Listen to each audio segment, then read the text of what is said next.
যাই, কোনো জেলের কাছ থেকে কিছু মাছ কিনে নিয়ে আসি। বাজারে আবার মাছ বিক্রি করতে নিয়ে যেতে হবে। বউ, কোথায় গেলে?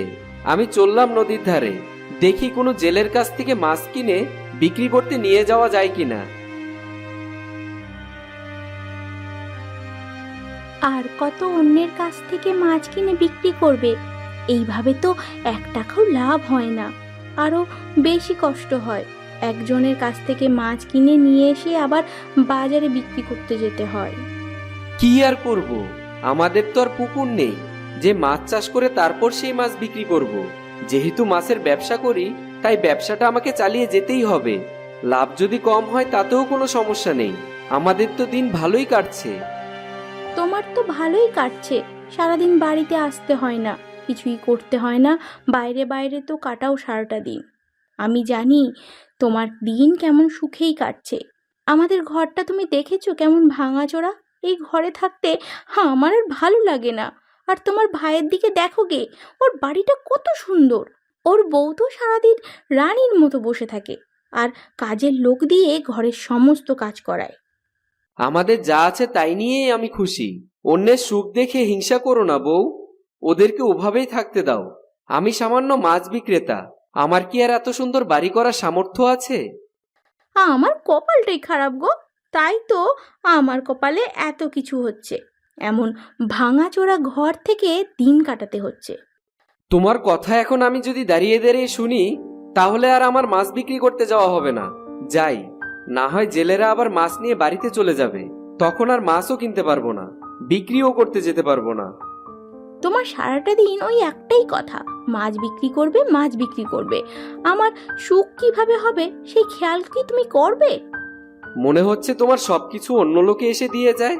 তোমার সুখ দুঃখ আমি না দেখলে কে দেখবে? আমি তো চেষ্টা করছি একটু ভালো করে দিন কাটানোর, না পারলে আমি কি করব? মাছ তো এক দামে কিনে অন্য দামে বিক্রি করতে হয়। আমি বরং দেখি, চেষ্টা করি কিছু মাছ বিক্রি করে ঘরটা ঠিক করার। এখন তাহলে আমি যাই। রহিম মাছ কেনার জন্য নদীর ধারে চলে যায়।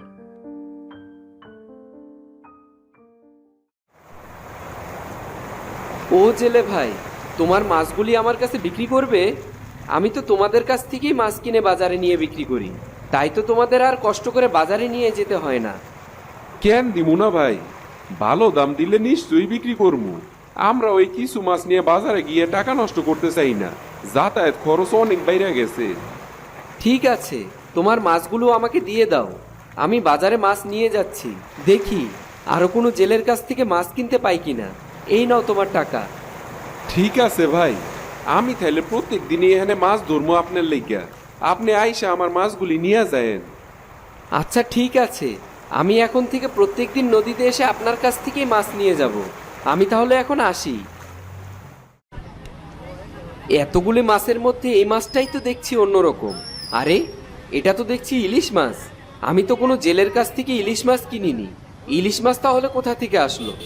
যাই, এই মাছটা বরং বিক্রি করব না, এটা বাড়িতে রেখে দিব, বউকে নিয়ে গিয়ে দেখাবো ইলিশ মাছটা দেখতে অনেক সুন্দর। সারাদিন রহিম মাছ বিক্রি করে বাজার করে সন্ধ্যায় বাড়ি ফিরে। বউ, কোথায় তুমি? বাজার নিয়ে এসেছি, রান্না করে নাও। আর এই দেখো, এটা কি? কোনো জেলে হয়তো বা একটা ইলিশ মাছ পেয়েছিল, আর আমার কাছে সেই ইলিশটা চলে এসেছে, তাই বিক্রি করতে ইচ্ছে করলো না। এই ছোট্ট ইলিশ মাছটা দিয়ে কি করবে গো? তবে এনে যখন ফেলেছো, একটা গর্ত করে রেখে দাও। আরও কিছু সুন্দর সুন্দর মাছ পেলে এখানেই বরং রেখে দেবে। সুন্দর মাছ বিক্রি করতে ইচ্ছে না করলে কি আর করবে বলো? আমার তো অনেক খিদে পেয়েছে, তাড়াতাড়ি রান্নাটা সেরে ফেলো তো, খেয়ে তো আবার ঘুমোতে হবে, অনেক পরিশ্রম হলো আজ। পরের দিন সকালে রহিম উঠোনে গিয়ে দেখে সেই গর্তে ইলিশ মাছে ভরে গেছে। আরে, এইসব কি দেখছি? আমার বউ তো কালকেই একটা ছোট ইলিশ মাছ এখানে রাখলো, এক রাতের মধ্যে এতগুলি ইলিশ মাছ কোথা থেকে আসলো? হ্যাঁ, আমাদের ভাগ্য খুলেছে গো, দেখো দেখো ভাগ্য খুলেছে। ভালোই করেছো তুমি ওই নদীর ইলিশ মাছটা বাড়ি নিয়ে এসেছো। এটা মনে হচ্ছে জাদুর ইলিশ মাছ। এখন থেকে আমরা এই ইলিশ মাছের চাষ করতে পারবো। আমাদের তো কোনো পুকুর নেই, তাহলে আমরা ইলিশ মাছ চাষ কিভাবে করব? আচ্ছা দেখি, কোনো ব্যবস্থা করতে পারি কিনা। একটা কাজ করো গে, কারোর থেকে একটা পুকুর নিয়ে সেখানে মাছগুলো ছেড়ে দাও।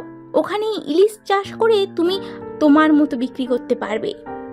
বাইরে কোথাও যদি ইলিশ মাছগুলি চাষ করি তাহলে কেউ চুরি করে নিয়ে যেতে পারে। তাই আমার মনে হয় আমাদের বাড়ির পাশেই মাছগুলি চাষ করা ভালো হবে। আমি বরং আমাদের এখানেই ইলিশগুলি চাষ করি।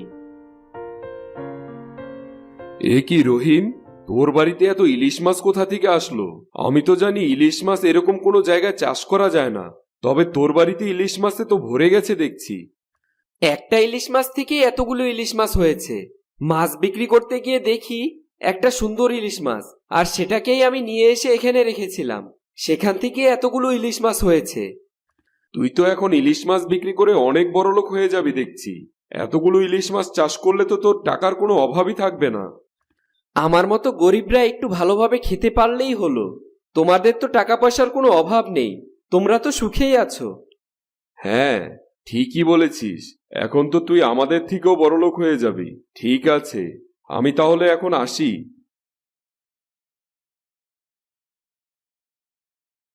এই জাদুর ইলিশ মাছ তো আমার ভাগ্যই পরিবর্তন করে দিল। এখন ভালো করে ইলিশ মাছগুলি চাষ করতে পারলেই হলো। তোমাদের তো অনেক উপকার করলাম। এবার একটা আমার উপকার করো দেখি। আমাকে নিয়ে দূরের জাদুর পাহাড়ে চলো। আমি মাছ না, আমি একটা পরীকন্যা। তাহলে তুমি ইলিশ মাছ হলে কি করে? আর তোমার জন্যই তো আমরা এতগুলো ইলিশ মাছ পেলাম। এতে তোমার কোনো চিন্তা নেই। এখান থেকে ইলিশ মাছ কখনো শেষ হবে না। এগুলো সব জাদুর ইলিশ, এগুলো কেউ চুরিও করতে পারবে না। তুমি এখন তাড়াতাড়ি আমাকে এখান থেকে নিয়ে চলো। আচ্ছা ঠিক আছে, আমি তাহলে তোমাকে জাদুর পাহাড়ে নিয়ে যাচ্ছি। তোমাকে অনেক ধন্যবাদ। তোমার জন্যই আমি এত জাদুর ইলিশ বিক্রি করে দিন কাটাতে পারছি ভালোভাবে। তারপর রহিম জাদুর ইলিশ মাছটাকে নিয়ে পাহাড়ের কাছে যায়। সাথে সাথে জাদুর ইলিশ মাছটা পরীতে পরিণত হয়। আমি তাহলে এখন আসি। আমার মাছ হয়ে থাকতে খুব ভালো লাগে, তাই কদিন জাদুর ইলিশ মাছ হয়েছিলাম। এখন আর ভালো লাগছে না, তাই চলে আসলাম। একা একা তো আর আসতে পারতাম না। তোমাকে অনেক অনেক ধন্যবাদ বন্ধু, আমাকে সাহায্য করার জন্য। তোমাকেও অনেক ধন্যবাদ। তোমার জন্যই আমি জাদুর ইলিশ চাষ করতে পারবো, আর একটু ভালোভাবে দিনও কাটাতে পারবো। তারপর রহিম সেখান থেকে চলে আসে এবং জাদুর ইলিশ মাছগুলো চাষ করে অনেক ভালোভাবে দিন কাটাতে থাকে। ওরা ওরা আমাদের চোখের সামনে এমন ভালোভাবে দিন কাটাবে এটা সহ্যই করব না। আজকেই কিছু একটা করতে হবে।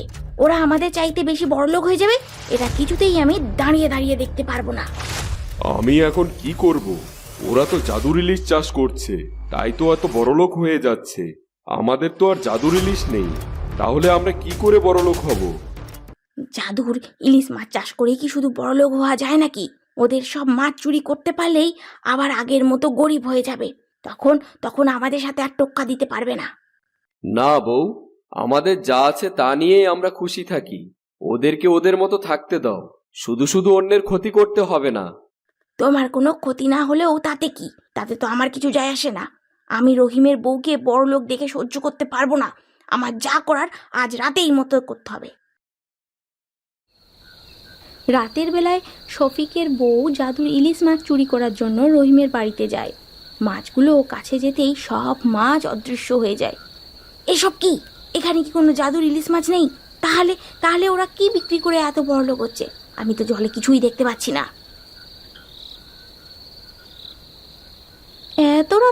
এত রাতে আপনি এখানে কি করছেন ভাবি? আপনি তো কখনো আমাদের বাড়ির আশেপাশেই আসেন না, রাতের বেলা আসলেন যে? না না, তেমন কিছু না। এমনিতেই বাইরে একটু ঘুরঘুর করছিলাম। তোরা এত রাতে ঘুম ভেঙে গেল যে? না ভাবি, তেমন কিছু না। এমনি মনে হলো কেউ বাইরে এসেছে, তাই তাড়াতাড়ি বাড়ি চলে আসলাম। নিশ্চয়ই ভাবি কোনো অসৎ উদ্দেশ্য নিয়ে এসেছে। যাক, আমাদের তো কোনো ক্ষতি করতে পারেনি।